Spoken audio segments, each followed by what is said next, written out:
Hello, this is your host, Todd Lewis of the Parades of Folly podcast. Don't forget to like, share, and subscribe and hit the notification bell. Don't forget to follow me on Telegram, Twitter, and Facebook. Support me on Subscribestar, Buy Me a Coffee, and Locals. Now, I'm joined by three excellent members of the event, or attendees of the event, of the Old Glory Club meetup, which was the first time that it was actually held under the auspices of the Old Glory Club. The first and second meetups, I think, were under the Shieldings, and I was at the second one. And last year, I did a recap with some of the friends that I met there. Doomsman and MikeOfPol were there as well. So I decided to do it again this year. I think it was a nice tradition. So I think before we get started, though, let's get some shilling in. Where can people find you and how can they support you? We'll start with you last things. Oh, awesome. Yeah, well, first of all, it's a pleasure to be here for this chat, and it was an honor to share the stage with you at this year's event. I was at last year's event as well, obviously not as a speaker, just as an attendee. If people want to find me, I'm Last Things 4 on Twitter. If you just put Last Things into YouTube, I think you get a few biblical videos, but I'm in the top 4 results. You can also my website, which is basically just something there to redirect people to YouTube, since that's the bulk of my output, is just lastthings.co. All right, MikeOfPol. Yeah, so you guys, of course, can find me on Twitter at MikeOfPol. And then also every Wednesday at 7 p.m. Eastern, me and Capitalissimo of Tookies Mag, we do a show that's kind of pirate radio meets Mystery Science Theater 3000, kind of like shoot the shit and watch a C grade movie that's just absolutely horrible, and play like a little mini game, and that's it, that sort of stuff. But we have that every Wednesday at 7 p.m. Eastern on Twitter, Rumble, and Odyssey. Otherwise, I also have that Odyssey channel, and I put a bunch of my music projects up there. All right, lastly, you, the Doomsman. I am just a regular Anon, so I don't really have anything to shill. I'm the Doomsman on Twitter and Telegram if anybody wants to find me and chat about anything. All right. So, yeah, this was this year's event was a big one for me because it was my first speaking opportunity. Last year, I did attend, but I didn't speak. And I've already talked a bit about that on the video I did a few days ago on my thoughts on the event in general. But I will just say this: it was really I think a big move for me, right? Because I had been doing YouTube videos since 2016, but that was a hobby. I still had a regular job, and then around 2022, I start doing it like regularly, intensely, like other channels. And in just 2 years, I go from being relatively unknown to speaking at the Old Glory Club event. I think that's a huge success. So I think that's the main takeaway for me personally. And then in general, it was impressive that without the Shieldings, they were able to do it all on their own. That was the first homegrown indigenous version. So those are the kind of points I'd like to start with. So from your point of view, Last Things, what stood out to you? What was important about the event? Well, I have a very similar experience to you, actually. I think I started my channel in 2018, but just on a personal level, it is it's interesting. I mean, this is the first kind of public event that I've spoke at like this. Not that there are many of this nature available, and it does sort of bring home to you for the first time that you're not just speaking into the mic per se. There have actually been people that have been watching your videos and listening to you. And I mean, granted, you've got your subscriber number on your channel, and conceptually you understand. But it is. I mean, I guess ironically, a lot of the talks are about coming offline, attaining the real as opposed to the hyper real. I'm sure we're going to get into Baudrillard at some point. And that in a microcosm is the event itself, where YouTubers who are writing about escaping the matrix. And it is a brief, 3-day window where you do get to kind of escape the matrix and see that they're actually, live flesh and blood human beings that take in this sort of content. So in that in that sense, it's just, it's a real pleasure and an honor to get to enjoy the event. And yeah, and I did feel we'll get into it sooner rather than later. I did notice some through lines and some themes in a lot of the different talks that were given. Right. Now, the MikeOfPol, last year you spoke. Now this year you didn't. Did you even submit this year? No, not this year. I didn't submit. I didn't think I was gonna make it. There was just some very fortunate, fortuitous circumstances that actually allowed me to go last minute. So I'm very thankful for that. But no, I didn't submit because I really didn't think I was gonna, meet the cut. Turnip Seed, young Squire Turnip was very disappointed. He asked me, he came up to me and asked me, he said, "Did you submit to speak this year?" I said, "No, I didn't think I was going to make it." And he said, "Man, I'm super bummed." And he had said that he was super impressed with my speech last year. And of course, my speech being about kind of like Baudrillard, Cody Wilson, and kind of like, I guess like a rhizomatic, individualist's praxis and stuff like that. And, if you don't find a group, here's how you stand alone, in retaliation to liberal hegemony. And a lot of that involved, like, you have to be a Renaissance man and essentially, like, you got to be a corporate guy, you got to be a media guy, you got to do all the jobs yourself, and you have to be smart about it.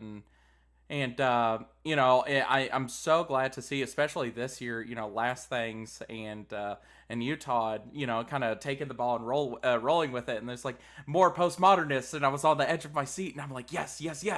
So I'm glad that I wasn't alone, and it isn't all just Evola guys. Not that that is the entire crowd, but I was super excited to see that more people that were talking about post-structuralists, postmodernists, and kind of their habits of mind. I was super excited that, that kind of continued, and at least there's a strain, still going, because that's a domain of thought that I particularly enjoy.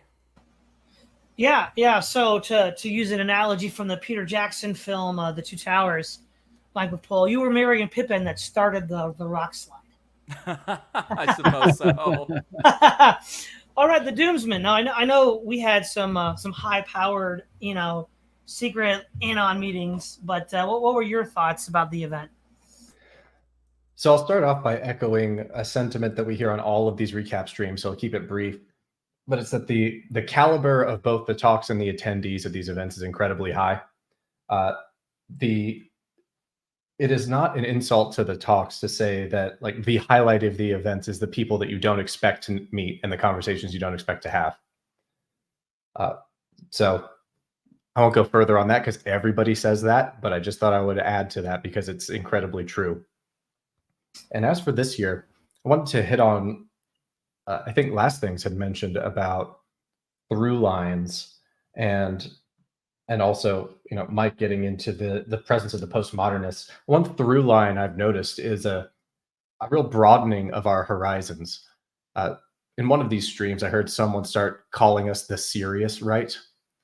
Kind of like that term. It seems to me to indicate a sort of confidence in who we are, such that we can embrace novel techniques or things that we wouldn't necessarily associate with us. Postmodernism being a primary one, but I also think about Charlemagne's speech talking about, let's reevaluate some of these notions that our founding fathers had in drafting the Constitution. Because we like to talk about how it failed and how liberalism is cringe, but they weren't stupid. And in fact, by casting them as such, we commit the same error that our enemies do in just assuming that everyone who was born over 100 years ago had no clue about anything. So I was really pleased to see that. It really opened me up to new plateaus, because I am new to postmodernism. You all are more well-read in those guys than I. So this has been a fascinating introduction. Yeah, well, to be fair, remember at the time of, I'm gonna make a nice little gesture here. Last Things to your side of the lecture you gave. To be fair, the Doomsman, the founding fathers weren't cringe because they weren't using the wrong form of resistance. they were resisting a sovereign society, that of the 18th century British Empire, and that was an appropriate tool to use at the time. It's only cringe now because we're living in a control society. Right, Lessing? Oh, good spin. I didn't even pick up on Nice that. segue. But that fits. That absolutely fits. And Baudrillard would have said the same thing. He calls it from domination to hegemony, but they're all analogous concepts. A lot of these postmodernists, post-structuralists talk about the same thing in different metaphors. But, I agree with your sentiment, Todd. So, right, just to do a brief recap, I think what you were, because I think this will help frame and construct where we're going to go next. So last things you said that in your talk, and I also consulted my notes. I love it how they had a little courtesy booklet when you showed up with to take notes on. I filled it up like 3/4 of the way. So yeah, I know we all did that, right? So there's so Deleuze gets this from Foucault. There's the sovereign society, there's the disciplined society, and then there's the control society. Now, I don't think maybe in your notes, but I don't think in your speech you got too much into the sovereign society. The disciplined society was all about control and domination through direct applications of force, like schools, barracks, and factories. The control society, if I'm right, would be things like indirect, like communications, or psychological warfare, if you will, or black ops, things that you don't really see. But how does the sovereign society keep power? So the sovereign society, and I mean, I think you summarized that really well. These things can kind of map on pretty easily to, sovereign society is equivalent to sort of feudalism, monarchical societies. Disciplined societies are essentially the methods of domination that evolve alongside industrialization, and then control society. And control society is Deleuze's addition. He's sort of pivoting off of this schema that Foucault had developed, is really what maps on to sort of the digital revolution, and the technological society that we were entering into. He came out with that essay in 93. The sovereign society, and I admit I haven't read extensively into Foucault, if he even spent much time on that. I'm not sure if he did. It seems at a glance to be sort of the least exploitive, because the sovereign society was interested in taxing their subjects as opposed to disciplining their subjects. Like, this is prior to moving all of the peasantry off of the land and into factories. And I mean, I know a lot of people, especially sort of Catholic distributist types, tend to have a much kind of rosier picture of, life as a peasant, who you might have to be, tithing to your church, providing your liege lord with a certain percentage of your crop within a given year. But I think compared to the disciplinary society and the control society, you got to kind of operate in with relative autonomy. Well, there is one thing I remember from Foucault. He talks about, I think it's called the shadows that existed within the sovereign society, whereby the king and his spies just couldn't really see you because they didn't really have the reach and the scope. Right, in the control society, the scope is almost without limit as far as surveillance and observation. So it's not so much that the sovereign society, at least if I understand this correctly, isn't benign or cares about you. It's that it just really lacks the ability to spy on you 24/7. And so in hindsight, it might seem like a kinder, gentler form of rulership. So go ahead. Yeah, no, I think that's fair. And I'm sure that Foucault has a objective view of the sovereign society than a lot of people on the right, just because I think, so many of us are fond of monarchism and a more pastoral way of life that we probably tend to turn a blind eye to how power was administered at that time. Yeah, so I think the next place I want to go is sort of not so much on the talks, but our favorite sort of social interaction. So we'll start with you, the Doomsman. Like, what was your favorite like spontaneous interaction at the event? Well, it's not just because you're the host of this show, but it was probably with you, Todd. Our discussions are always very deep and enlightening. I believe in this one you were talking about the. Let me see. Let me try to summarize your position. You were talking about the interesting history of socialism and how the way that it turned out, specifically regarding the Bolshevik Revolution, and the way we view it today, is out of alignment with, say, some of the early people operating in that space. And you referenced Jack London's The Iron Heel. So very interesting discussion. Yo, yeah, that's basically correct. There's some like what I want to call it, circumstantial historical evidence. Again, this isn't like a fully constructed theory. It's more like when you look at so the way, because I kind of have a scientific mind when I look at systems and then try to figure out where the system fails. So like when one scientific theory gets replaced by another. No, I know about Kuhn, but I'm just going to go by the normal narrative for now. You kind of focus on all the things the model can't explain. And then people start saying, let's build a new model that can explain that. And then that's how the new scientific model, in theory, comes about, though, again, Kuhn argues otherwise. I think that the understanding that we have of socialism is kind of like that. Once you read enough history, you kind of realize, hey, that's weird, that's weird, that's weird. That's not in the history books. And then you start to piece together the nuclei of a new theory. And I think that's what we were trying to do at the event. So, MikeOfPol, what was your favorite spontaneous interaction with the Anons? Oh man, it had to be. There was. I got kind of sucked into like a mini social black hole with four other guys, and one guy was by himself. Well, I don't want to say his state or anything like that, but from one part of the country, and then there was a bunch of guys from the Oregon basket weavers community that we just kind of like huddled up on that first night, and then we were talking to really late in the night, and then about 2:40 a.m. we were like, hey, who's sober? Oh, you're sober? Let's go on a McDonald's run. And it just turned into pandemonium, a 20-minute drive out there, and then just trouble getting our orders in, trouble behaving with the level of drunkenness in the car.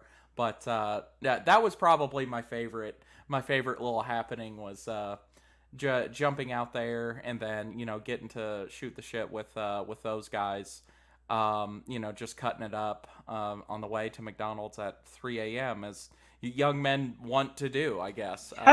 So MikeOfPol, are you telling me that was your Delusian line of flight at 3 a.m. in the morning? That was my line of flight. It was to the McDonald's. Ironically enough, the line of flight was to McDonald's. That's many were not expecting that. No. Last things, is that possible? Can McDonald's, a part of the control society, be a line of flight? That that's probably somebody's thesis. Somebody's PhD has been written on that. No, I got one for you. Donald Trump serving McDonald's in the White House. Ooh. Oh. I mean, that is why he's our first postmodern president right there. Exactly. Yeah. Yep. I don't know. That's a riddle. Yeah. So, but last things, what was your favorite spontaneous non-speech interaction? Well, I had a group of guys, maybe like 4 or 5 guys, just come up to me after my talk and ask me a bunch of questions. I wound up giving one of them my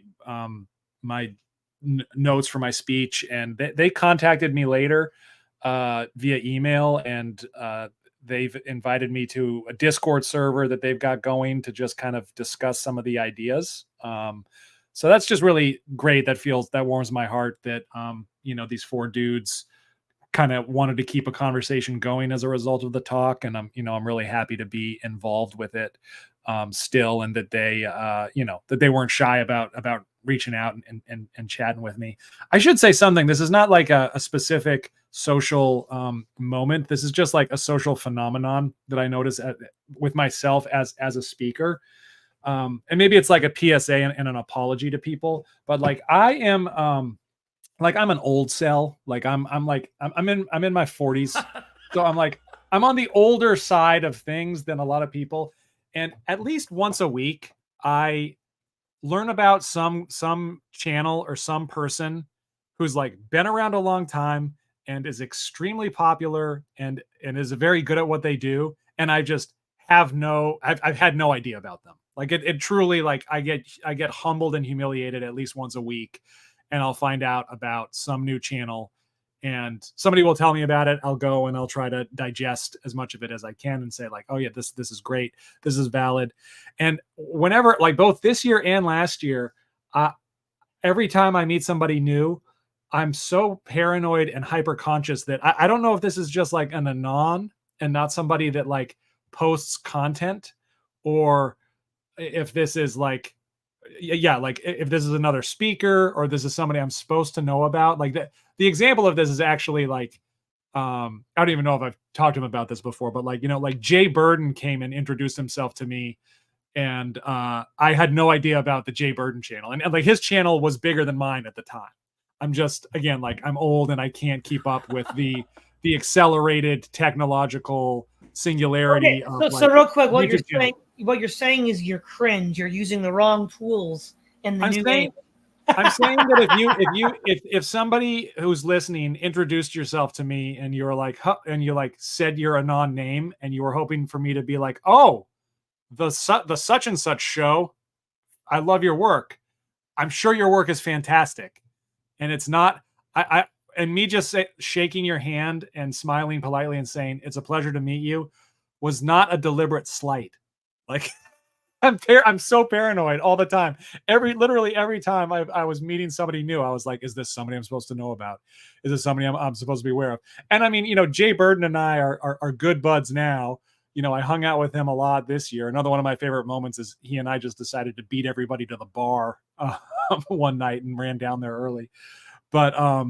But yeah, there's just, and it's a beautiful thing about the conference that there isn't this like hierarchy where, only the speakers hang out and then, only the normal ticket holders hang out. People mingle completely, and there's not this, red velvet rope.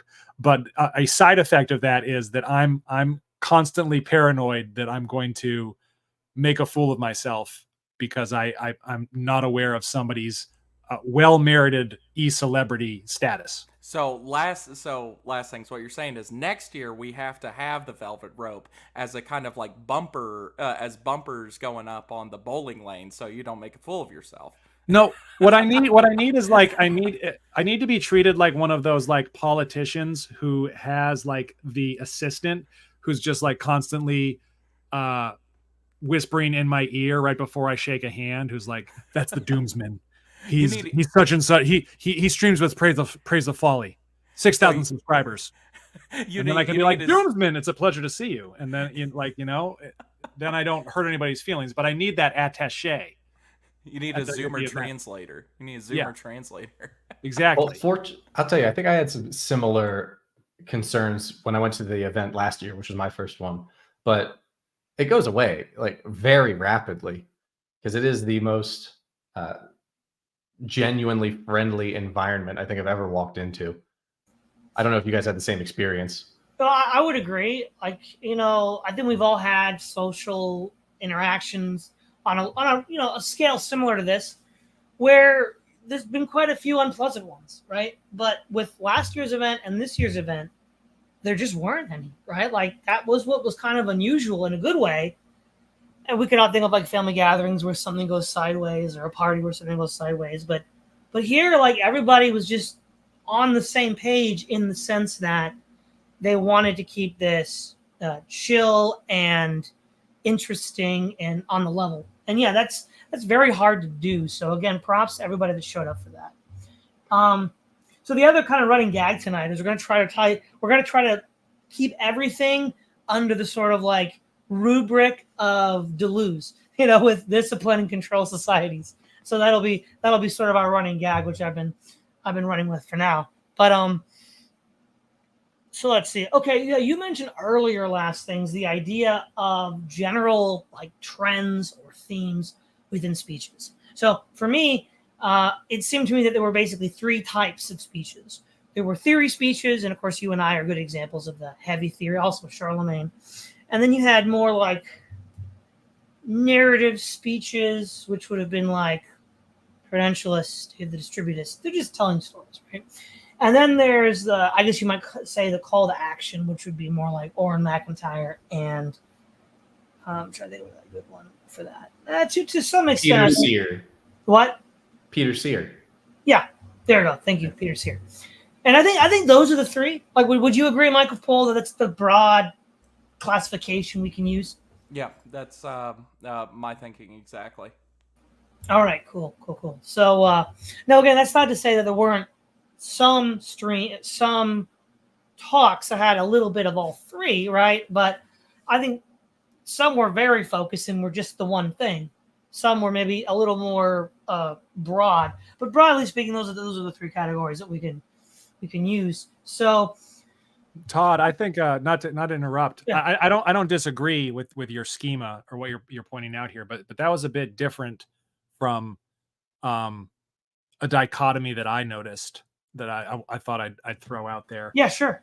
And admittedly, Todd, your speech I can't quite fit into this, and not every speech fits into this, but I guess two camps. Well, I guess the dichotomy that I'm noticing here, I'm going to call it like rootedness, or like staying rooted, staying planted where you are, versus rerouting oneself.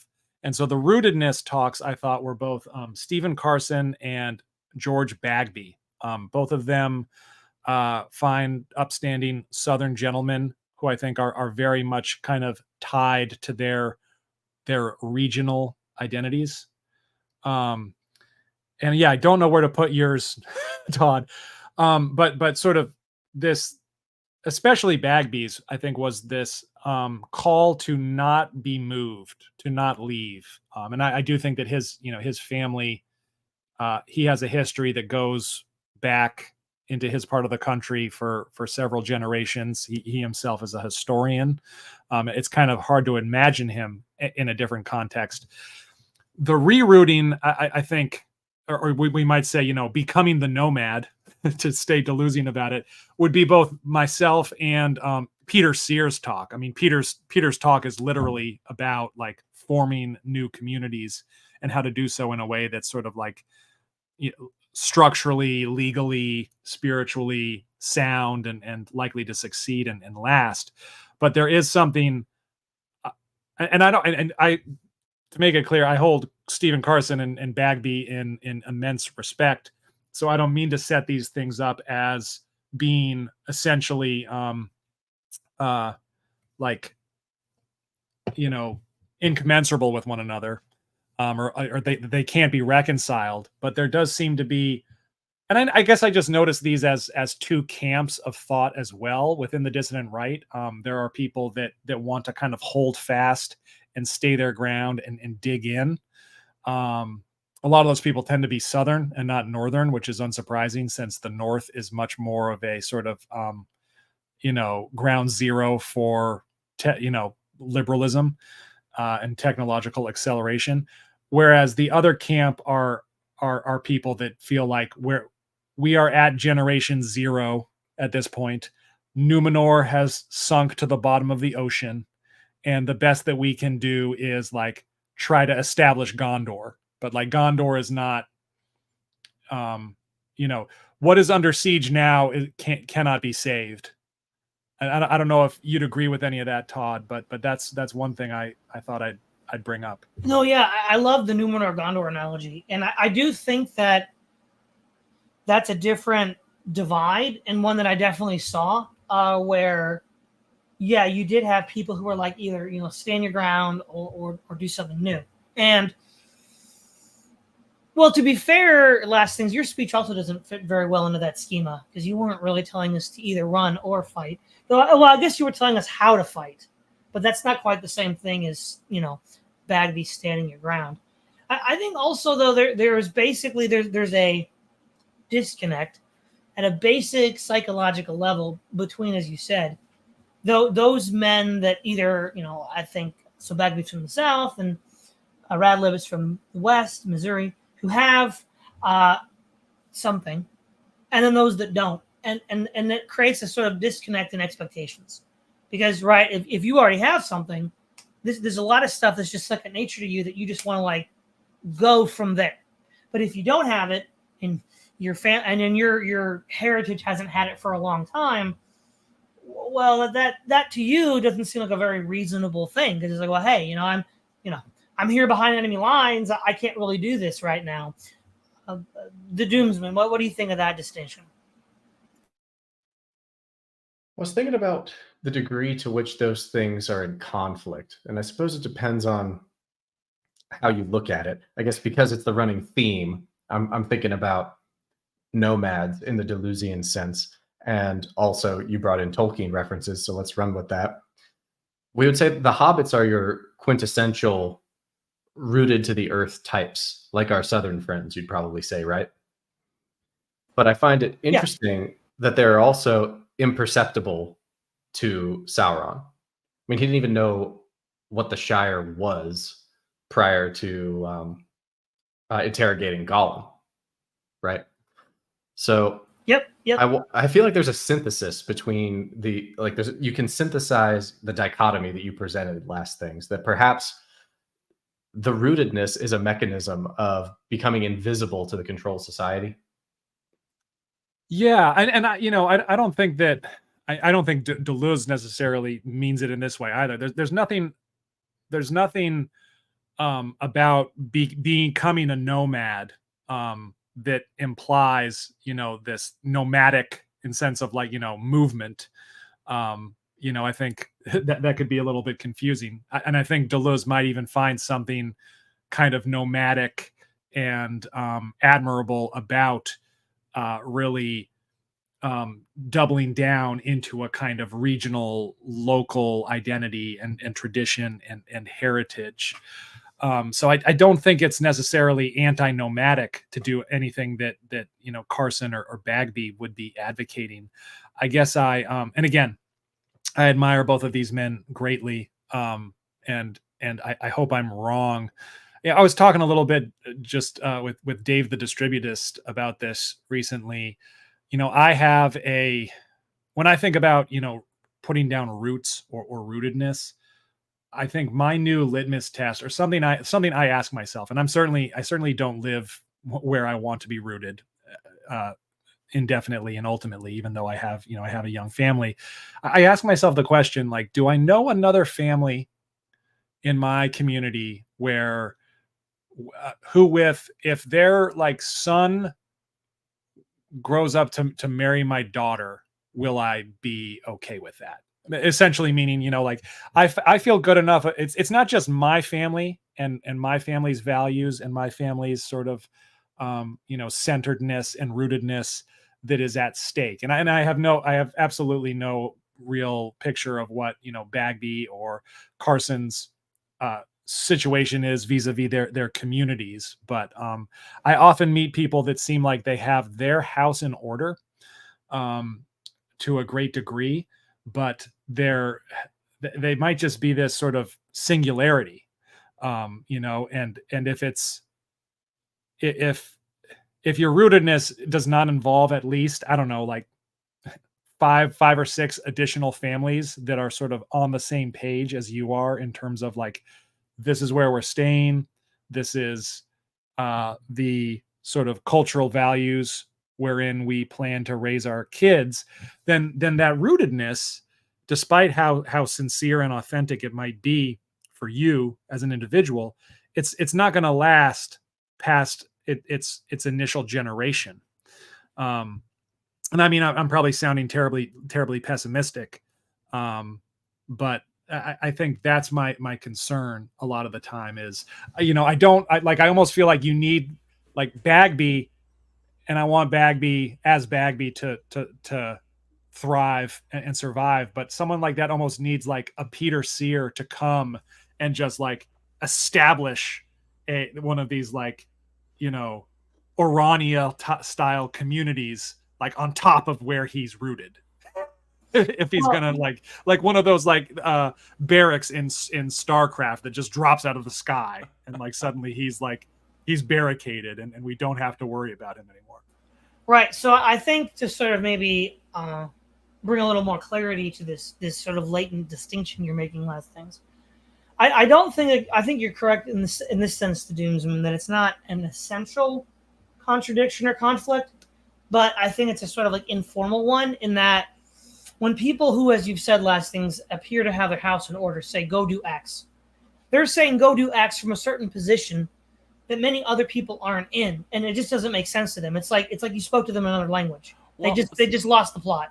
Todd, let me proffer an analogy here. It seems to me that I guess the substrate of the modern social scene is something like a volcanic crag, right? There are certain, and if I was going to extend this metaphor into like we as dissidents or people who are facing truth and things that are good, we're different species of plants that can live in volcanic crags, right? So you have these very the dry thistles that have maintained their place on this crag.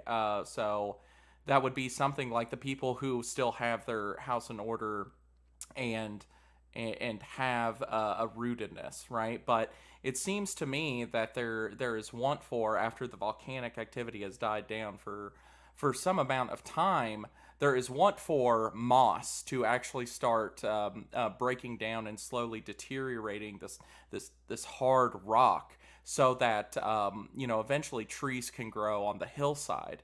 And I think that is the distinction. We're just two species who want to cohabitate, what is, this very dire substrate. And I think that someone who wants to set up, the legal theory for like maintaining, he said not intentional communities, but something that is more purposeful, is like the moss trying to come from the sea line all the way up to the crag and break down and slowly deteriorate that rock so that more species can grow and flourish. And that I think that's an apropos analogy of what our project is here, because it seems that the modern turn was a volcanic event. Something that happened and shocked all of our minds in the social scene almost all at once, and all of us just happen to be different species trying to get our roots to penetrate that rock. No, that's a very good analogy. Would you agree with this recapping of it, MikeOfPol? We're different species living in the same serious right biosphere. Yes. All right. Yeah, that's a big part of it. Now, that's not necessarily a insuperable division, but it's one that isn't brought to the vision of those talking, a lot of confusion, which can otherwise be avoided, would take place. And then I think the other point, one that we did talk about the Doomsman privately, is, I don't know how much we want to get into it now. I feel like even for those, okay, because things are moving so rapidly, as you said last things yourself, things are moving so rapidly, you kind of can't keep up with the lingo sometimes. Even if you have established yourself and then you have a certain perspective under which you want to then act, things are still moving so fast that you might be cringe. You might be using the wrong tool of resistance in a new struggle that you didn't even know was going on. And we've seen that time and time and time again on the right. So it's not something that I'm just, whistling in the wind at. You know what I mean? What would you say to that last things? Yeah, and I mean, I think it's particularly challenging if you are this completely atomized, albeit rooted yet atomized, individual or a family, and I think that's my concern. I guess I see people that seem to have a lot of strategy for creating kind of a tribe. Like, and I would, again, kind of referring here to Peter Sears' talk, or a collective, a group of people that are offline and that have a solid IRL community are people that are, looking for territory, right? I mean, I think Peter is building a community in the Ozarks. I think he has the ambition to kind of create other kind of little micro polities like this in different locations.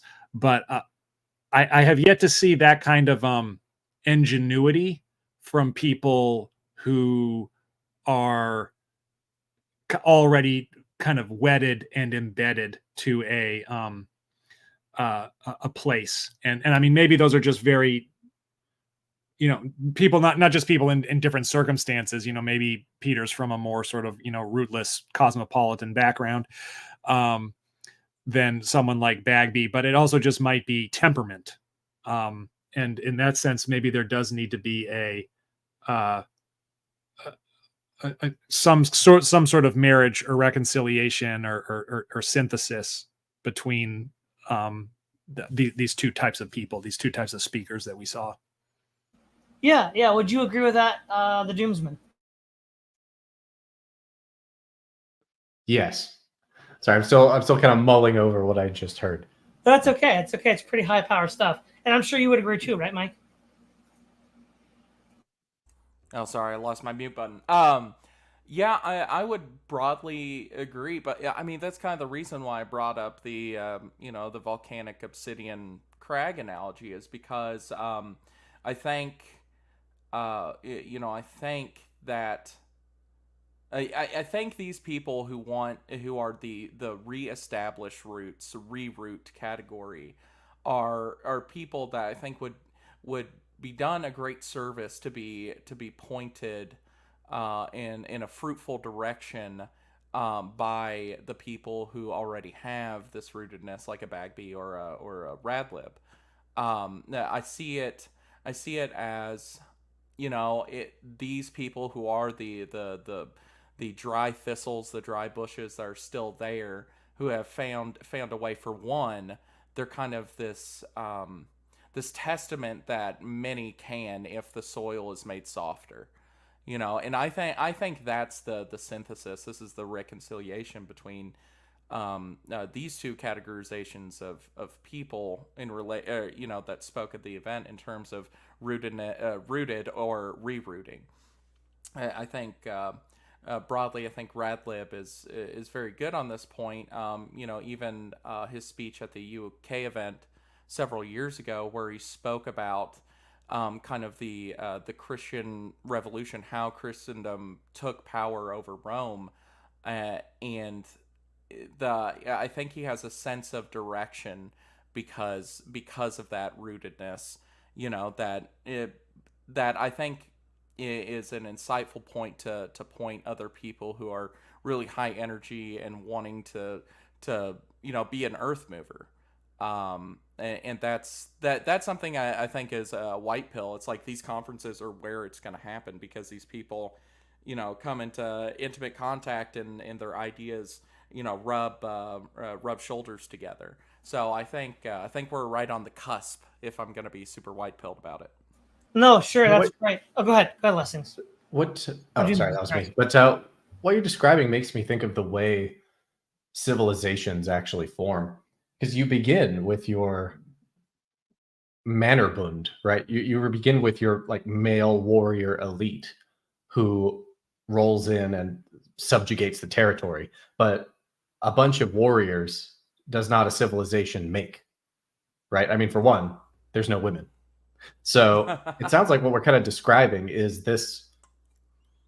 what you need to actually make a civilization. Like, yes, you need your first movers who can come in, who can pacify, who can, I don't know, perhaps we're coming back to the territory notion, but it seems like you need to clear the territory before you can actually create something sustainable on top of it. Yeah, so I'm really glad we had this conversation tonight because a lot of things that I've been mulling over are finally becoming clear in my head. So I'm going to keep running with our little gag of putting everything in terms of Deleuzian framing. Now, you had said last things that you didn't quite know where to put my speech. And given your framing, I wasn't sure either. But then I've been thinking about it. And this wouldn't be apparently clear to anyone who would have heard it at the event. In fact, this is something I've just put together right now. So if we go by what we've seen there's the Sovereign Society, the Discipline Society, the Control Society. Where I think where I'm coming from, and this is probably going to lead to certain fundamental differences of assumption and also praxis between the people that were at the event and myself, is I believe what's coming after the Control Society is a, quote, collapse society. And anybody who's been on my channel for the last 2 years knows I've done numerous videos on collapse. I won't reiterate my reasons for thinking so, but that's where I think is next. And so any mode of resistance that you would use in a sovereign, discipline, or control society will, in the long run, be cringe, because the collapse society is going to be, in fact, it isn't even here yet. You might be able to predict the broad contours of it, and I think some people have. I think, for example, Joseph Tainter has. But anything specific, we don't really have yet. And except we know this, any sort of dependent mode of control, like sovereign, discipline, or control, won't work in the collapse society. So in that sense, I think everything is kind of cringe because none of it's going to work. But then what can we then do to prepare for the collapse society? And whoever, because even in a collapse society, there'll still be rulers and ruled, and the rulers will still use methods of rule, but we just don't exactly know yet. So the best thing we can do is hedge. And what I would argue is we need to generate a praxis from the derived universal lessons of history. So I've said this before on many streams.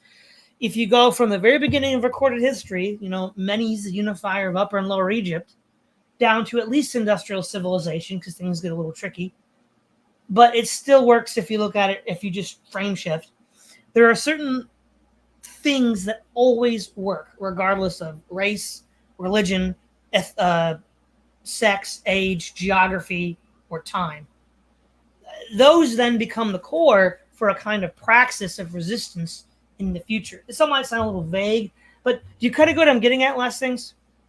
Well, what would be some of those, I guess, core, fundamental, perennial things that you alluded to, if any come to mind? No, yeah. So I'm gonna rope in the Doomsman, one of our conversations about how, from a certain point of view, to quote Obi-Wan Kenobi, if you look at, like, say, the 5 yamas in the sort of like broader Hindu Vedic tradition, then in many ways, Christ, in the narrative of his life in the New Testament, is the fulfillment of all of these ideals. Because if you take the 5 yamas literally, you end up kind of like a Jain or a Buddhist, a very ascetic, world-denying individual, but who's generally considered. So, for example, on the right, people will criticize Jesus for being a pacifist, but nobody criticizes the Buddha. It just seems like it's this mean-spiritedness, really. But the idea being that there are these general principles that we can observe throughout history. So let's talk about the harm principle, right? Do no harm. The Buddha and the Yamas talk about this. Christ talks about this. There's the Hippocratic Oath, which talks about this. And then there's Socrates, in one of his death dialogues, talks about this. And that's kind of a general rule that, okay, we can debate on how to apply that, what that looks like per se, but that would be kind of a universal rule that we could lift from the pages of history. Last things first. What do you think? I mean, you're really giving out white pills tonight, Todd. Collapse society. Well, but that's where I'm at. That's my meta right now. So, yeah. Who was the thinker that you mentioned that you feel like does a pretty decent job of mapping that out? Tinker? Well, yeah, Joseph Tainter. He's the one. He's not the only one. There's John Michael Greer, and then there was to some extent Charles Haywood has done book reviews and interacted with the work of Greer. So there's that. If you want to get like a brief rundown. But yeah, I think we could paint a picture of what that looks like. And that's post-control society. And so I think a lot of what is cringe about the right today is they're trying to fight a disciplined society in a control society. But even our sort of edgy tech lords on the right are also cringe because control society's dying. Okay. But yeah, the Doomsman. So you were going to say something. So adding the collapse to it got me thinking there, because, well, when we brought up the Deleuzian schema or Deleuze plus Foucault of what was it? Sovereign, discipline, control. This got me thinking of Burnham's schema of the move from feudalism, capitalism, managerialism. They actually seem to line up quite well. They do, yeah, yeah. Yeah. Which then got me further thinking of these sorts of theories of cycles of history. So adding the collapse onto it, as Todd did, does get you right into the Herodotan version, gold, silver, bronze, Iron Age.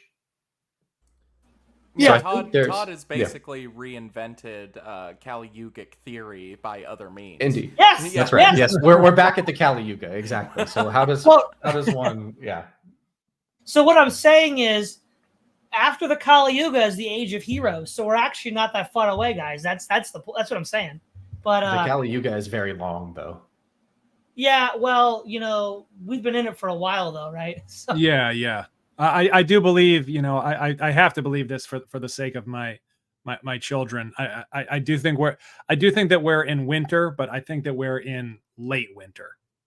Like I don't think it's November. I think it's maybe, like late February. And some guys were saying it was fall, even at the event. Yes, this was debated at the event. Yes, that the Caesars who appeared in the mid 20th century got kind of stillborn, that the cycle didn't play itself out, so winter has not yet begun. That was the position that they advanced. I don't know if I agree with it. Like Caesars, are we talking about like, the big, like, World War? The dictators. Yeah. The dictators. Yeah. Got it. But MikeOfPol, what do you think of this? Okay, so what I just did was try to place my speech into the framework that last things mentioned.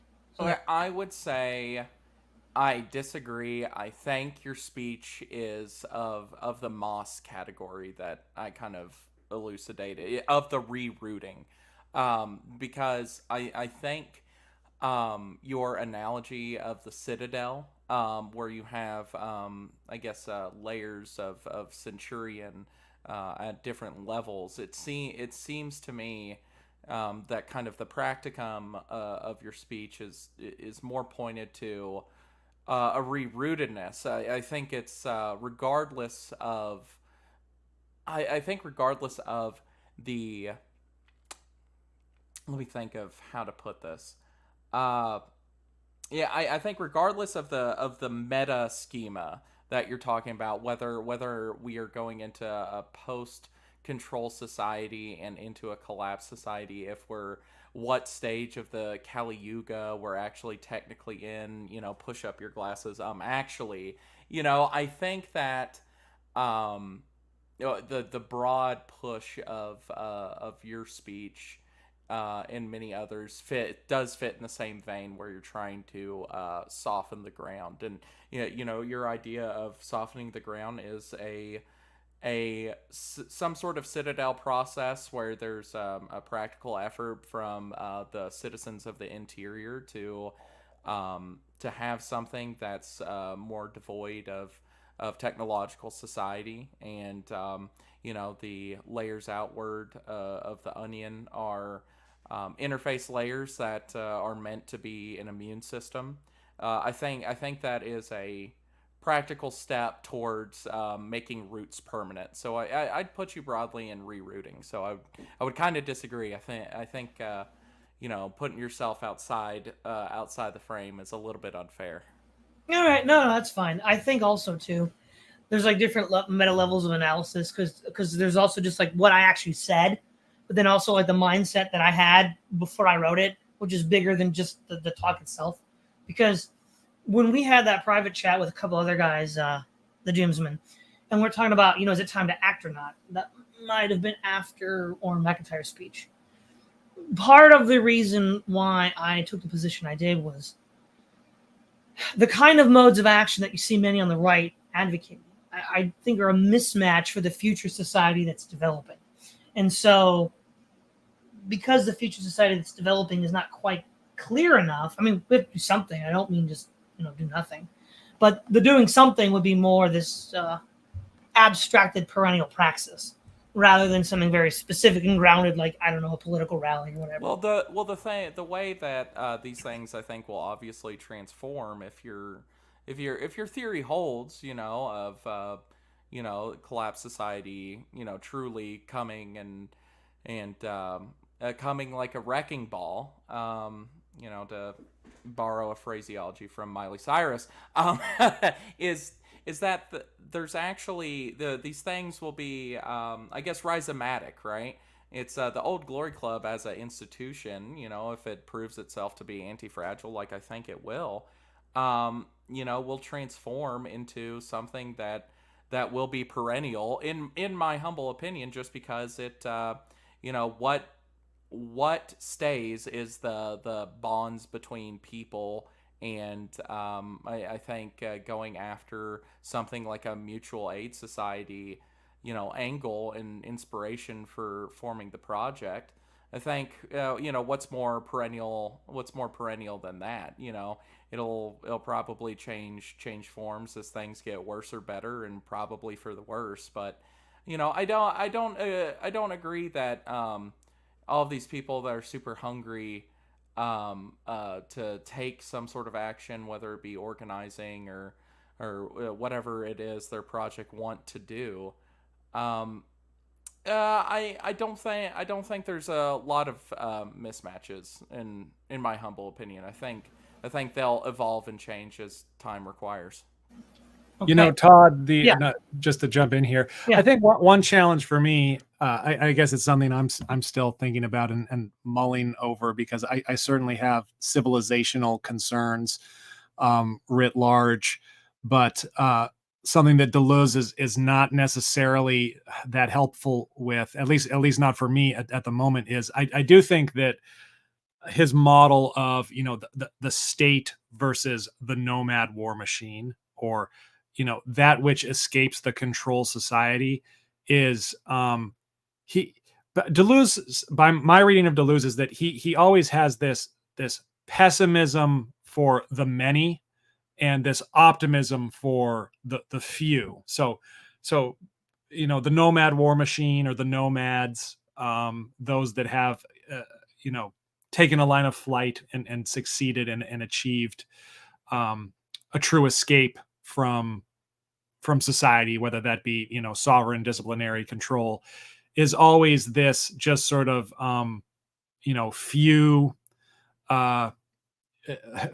gifted, lucky individuals, and there's sort of like this tiny pocket of existence that is possible inside this ocean of control. And I guess how you and I haven't read everything that he's written. That seems to be his sort of ambition, is carving out this space where the 5% of people that are over 130 IQ can escape if you follow his exit strategy. I don't think he talks much at all, if at all, about kind of restructuring civilization in a way that is more humane or beneficial for the masses. In fact, I find like there's a great fair amount of kind of condescension within Deleuze for any kind of liberation en masse. It's much more kind of individualized, or he discusses the tribe or the clan that's worthy of escape. So I guess I just bring that up and mention that because it's I'm not saying that we, or the dissident right in general, doesn't have to think broadly about society, or how to restructure society in the future. But I struggle with whether or not Deleuze gives us a complete model for how to do that, because he's always much more just concerned about this tiny micro minority of liberated individuals. All right. Now, to be fair, right, I would agree with you that Deleuze is giving us kind of a narrow slice, a narrow cross section of a kind of praxis. But I think, though, that you can integrate that into other beliefs or other systems of thought that can then create a future picture. So right, societal collapse, building a new community, that may not be Deleuze's point of view. But I do think how we act in the here and now and prepare to act in the future can be helpfully framed, right, to give us a environment for action in Deleuzian terms. And I believe Baudrillard does this as well. I think a nice little segue actually into our show tomorrow night, last things, is this has been this idea that I've been working on, that, I'm talking to all of you people over the years, or even recently, has sort of crystallized in my mind. And this idea, and I know, Doomsman, you just read my Twitter earlier today, but we've all, we all talk about how like normies don't think, and how even a lot of non-normies don't think, and how people seem to do these impulsive, stupid, conditioned responses. And a lot of times we think, oh, well, that's because they're mean, or oh, that's because they don't care. That might be true, but I think there's actually a more subtle, nefarious cause. The sort of cause that I'm thinking of is, imagine that you treated a human being like a computer, and imagine that you just gave it all these inputs and codes, and imagine you started doing this when they were like a toddler, before they could even think, before they even knew what was happening to them. And then you just kept on sending them these signals and codes and inputs and outputs throughout their life. And they think, they're not computers, right? But you have a tremendous amount of control over them. And they actually are doing things kind of like Manchurian Candidate style, but not quite a strong control, that they don't even know why they're doing. But it's because of all these like cues and programming that's occurred to them through education, through the media, through ads. And this creates a very interesting tool to help us explain why people might, how often have we heard this, right? Oh, well, that's not really me. Why did I do that? I'm not the kind of guy who would do that. But then, 5 minutes later, he does it. And it's like, well, is he a psychopath? Is he like schizoid? Maybe, right? Maybe, but it could be that we've treated humans as computers. So I'll give you a good example of this. And we had a little bit of a laugh before this started. So we'll use the typical punching bag, the boomer, because the boomer has been in this the longest. The boomer is sort of like this programmed quasi-computer. So when, true cell MikeOfPol is approached by a boomer, they run an if-else loop. And so the if true condition is MikeOfPol is single, and then the code that runs is obnoxious boomer lecture on being single. And there's no else. Mike's like, come on, else, trigger. And it's not triggering. Well, it's because the condition was met, you see. Because the condition Like, was met, is right? indeed signal. So, but yeah. right, the problem is the boomer wasn't thinking. The boomer was acting like a computer. But go ahead, Mike. Tell me your thoughts. Well, I was gonna say that on the one point, my line of flight is to just mark post to their face and just say, woman wouldn't deserve me. You'll never have my heart. I'm stone cold. But no, I think on the serious side, I think Baudrillard calls something similar to this process you're talking about, the social. He literally calls it the social codes. And Baudrillard, some of his project is to try to kind of hijack the social codes, and this is kind of outlined in two of his books.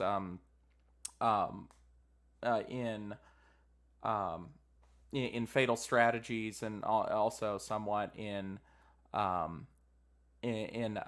what is it? Symbolic Exchange and Death. Sorry, I'm having brain farts, but I think there's something to be done there. I think. There's something to be said about memetics. I think there's something to be said there about maybe like how Baudrillard says, like something like a return to symbolic exchange, and that is in his anthropology like something that's truly tribal. It can only be kind of like attained by the tribe, by these pockets of people. It kind of maps on to, in a Deleuzian sense that, maybe the only individual or small pockets or tribes, can kind of free themselves from the social codes, right? And so I think there's maybe a little bit of a gray pill not quite a clear pill, not quite a black pill in there, is that maybe that kind of social conditioning, it's actually it's a utopian folly effort to actually truly do away with, right? I would be kind of gray pilled on this. I don't think I mean, as we look through history, like someone like Carlyle talking about the different people who he calls job men, like the different people before, during, and after the French Revolution who were, just regular police officers. And, it's business as usual. These guys are in charge now. Oh, these guys are in charge now. I'll just enforce the law. Here's the new here's the new rule book. I'll just go along. So I'm not too terribly concerned with, totally transforming the nature of, if a boomer, it runs just the if else statement. I don't think that's necessarily a bad thing. I think that's the nature of many a man. I don't think that's an unfortunate circumstance to live in. I think just reconfiguring of maybe power and a critique of power. I think that's broadly at least where my focus is on. To go off on, I guess, a tangent a little bit there. So Speaking of boomers, on Father's Day tomorrow, I plan to give my lib dad Orrin McIntyre's book, because I think it's the only it has the best shot. It was between that and Patrick Deneen's Why Liberalism Failed. I mean, he's a sort of lifelong kind of hick lib boomer, and if there's one silver bullet that might red pill my dad in his twilight years, which is probably cruel to do, and arguable him. whether it's a noble cause. You'll break him. But to break him, he's in his 80s, but what the heck, I want to see if I can do it. So that's my plan for tomorrow. So two things. So what you're saying, MikeOfPol, is the code doesn't run right the first time? No, I think I think the configuration of the social codes is wrong, but I don't think the fact that there is a social code that makes the vast majority of people run on if else. I think that's implicit in human nature, and I think it would be I think it would be a utopian project to think that getting everyone to wake up, don't run if else anymore.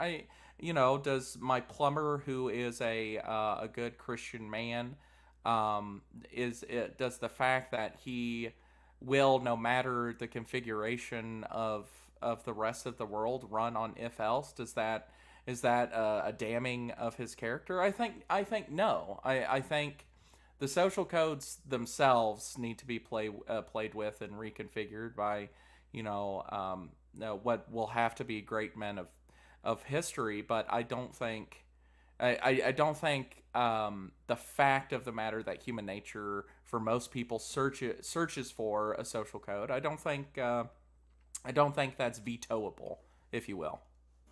All right. Yeah, when we're talking about social codes, what comes to mind for me is the superego. It sounds like you're talking about the internalized culture driving behavior. So it's going to take on aspects of whatever that culture is. Right. So you could say the predominant, feature that is kind of like metastasized and taken over is a death drive. The greater social superego, right, or what Baudrillard would say the social scene, right, it's been metastasized by a sort of death drive, or what he calls like a self-effacement culture. And that's a feature that he talks about in his book, The Agony of Power, when he's talking about from domination to hegemony, which maps on, I think, perfectly to, what Last Things was talking about with the control society versus the punishment society, right?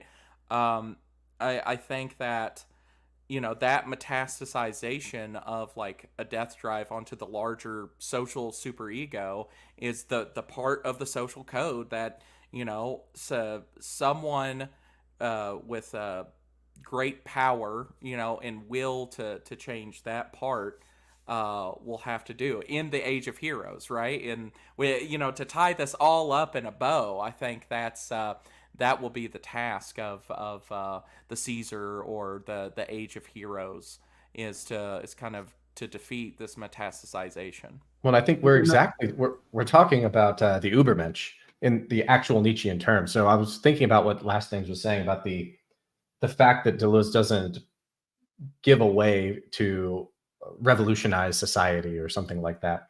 And that was kind of my takeaway too. As I mentioned before, I'm kind of new to this, but in getting introduced to the concepts, I'm thinking a line of flight is how you defeat the spirit of gravity. Yeah, what the metaphors line up too, which is really nice. But Baudrillard also has a lot of gravitational analogies in his work. It's all one thing. It all ties together. Isn't it beautiful? Indeed. So it seems like what we're talking about, what these lines of flight are, if we go to our psychoanalytic schema I brought in here, it's a strengthening of the ego, right? To be able to move beyond the programming, like that Todd brought up. It requires a very strong ego and a force of will, and those are exceptional people, and there will be very few of them. There are always very few of them, but when they emerge, they'll give us the new golden age, and we'll have better programming. I think that's kind of the best pill you could hope for. I will say this: it's interesting because this is a line of thought that I've been having lately, and I did not. It has not been associated. It's not something I equated with my Deleuze talk at all. It's just been a concept for a live stream I wanted to host. I just haven't known like what would be a good guest for it quite yet. But the title of the live stream that I've been toying with was just going to be called "Forgiving the Normie." And I think the reason I thought of it is something I notice quite often in dissident discourse is people talking about like when these ideas are cool, like when it's fashionable, when there's a certain kind of cultural pressure that just kind of leans not very kind of self-reflecting people in our direction. That's when we've kind of won, when it becomes this fashion statement to have these dissident ideas. And I think we are kind of living in a golden age because, by and large, for the most part, you're only in this scene if you can rotate shapes, as the phrase goes. You're in here you're in here because you have a very certain particular and rare personality type. It's not for the clout. It's not for the women that chase you. And that is a huge advantage right now. And I, for one, feel very like, I guess to tie this back into Todd's idea of like, the collapse society, or what do we do when we start to build the ground up?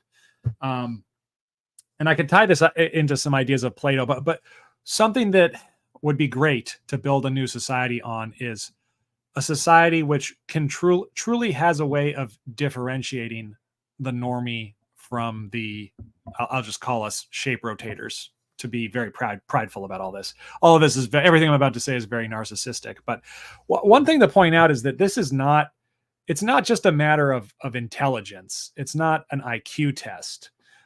You can actually have a very, very low IQ and still be somebody that has this particular kind of like whatever the like exact profile is of big five personality traits. I'm not sure. I know that I've heard people describe it not as intelligence, but intellection, right? My favorite example of this is I was talking to one of the people I was driving home with about this from the event, but like Jesse Lee Peterson. If you're listening, Jesse, I'm sorry. I don't think Jesse Lee Peterson is a very intelligent man, but I do think that he is a shape rotator. And if you listen to Jesse Lee Peterson, he may be rotating them very slowly and, gradually, and it may be tiresome, but he's rotating a shape. And I hold ground that if you made like Jesse Lee Peterson emperor of the new like collapse society, as opposed to like some blue-pilled person with a 140 IQ, he would do a better job.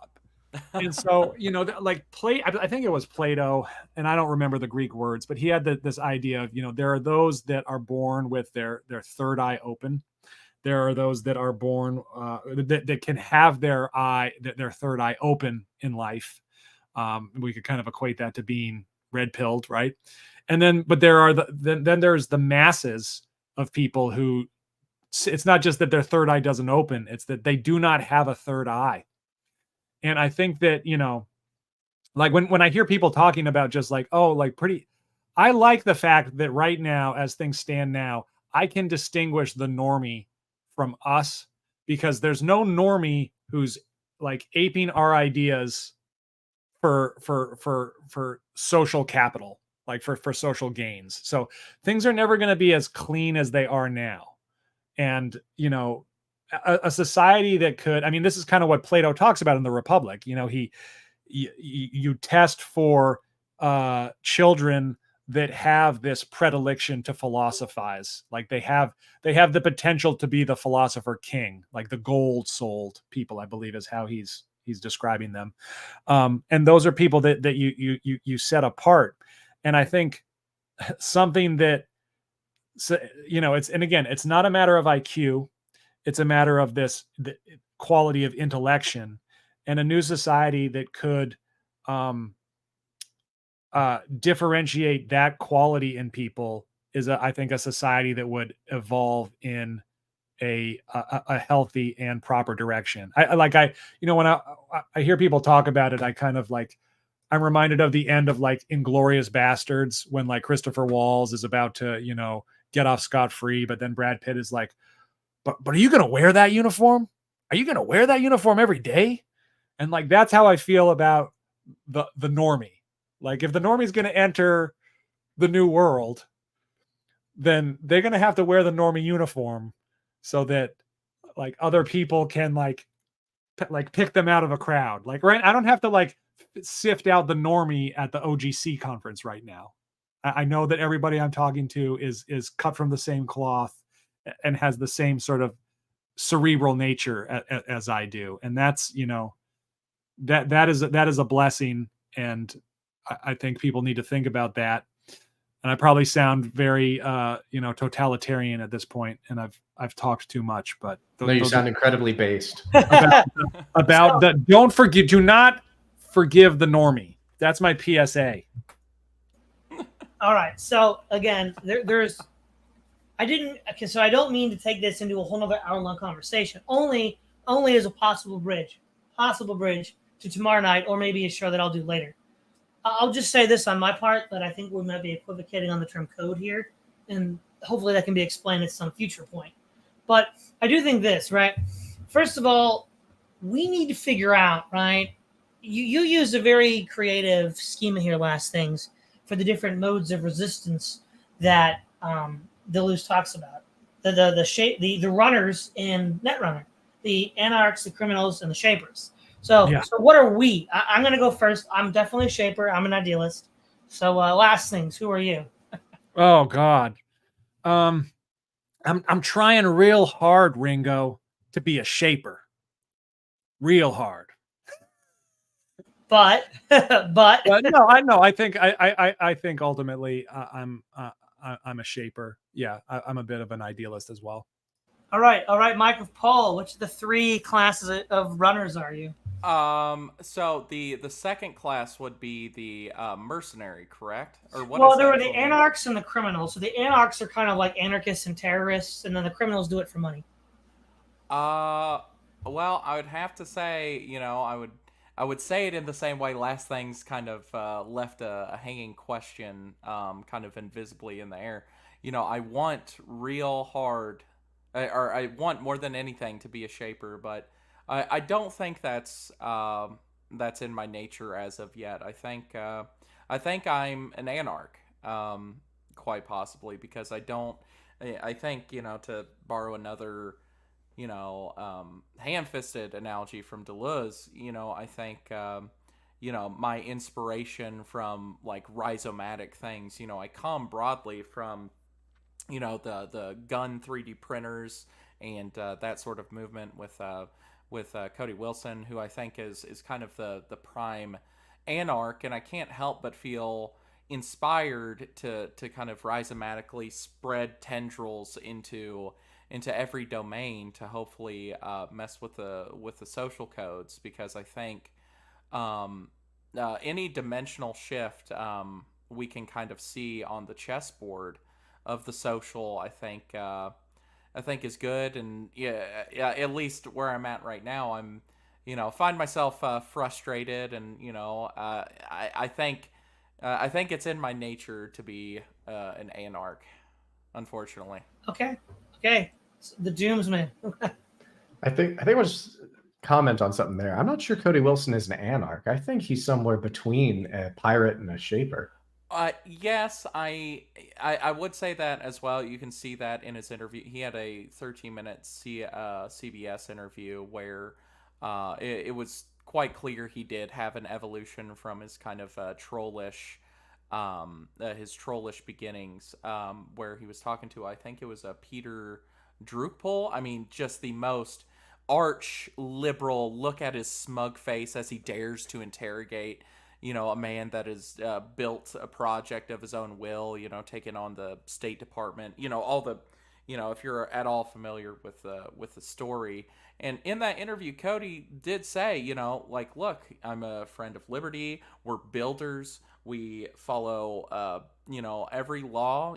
We just seek to find the most effective way to, have the sovereign, recognize that there is motion to be had, and we will push it there. So he does evoke this language of kind of like I guess like a shaper of like this idealist, kind of evolved mover of society, and he has grown past his death, his symbolic death in some sense. But I think the nascent stages of his project, and that sort of trollish kind of inspiration is what inspired me, is what I was getting at. The before Cody, before he faced his symbolic death at the hands of the State Department. I could see that. And to answer Todd's question for myself, I think it's a process of becoming. I would say when I was younger, I was definitely an anarch for sure. I simply enjoyed the chaos and the transgression, and to some extent, I still do. But I think over time, I head more in the direction of the shaper. I don't believe I ever had a pirate phase. Maybe you don't have to. Maybe it's not always a sort of linear progression. Not necessarily. Yeah. So we're getting close to the 90-minute mark, so I think we'll just all sort of wrap it up a little bit here. But I guess, firstly, is there any other things that any of the three of you want to say about the event proper? Because I know we kind of use it as a springboard for big ideas. I'll I'll go ahead and jump in there. I mean, it was something that I needed. Actually, hold on. Let me turn my fan off. I'm so sorry. It's probably annoying everybody.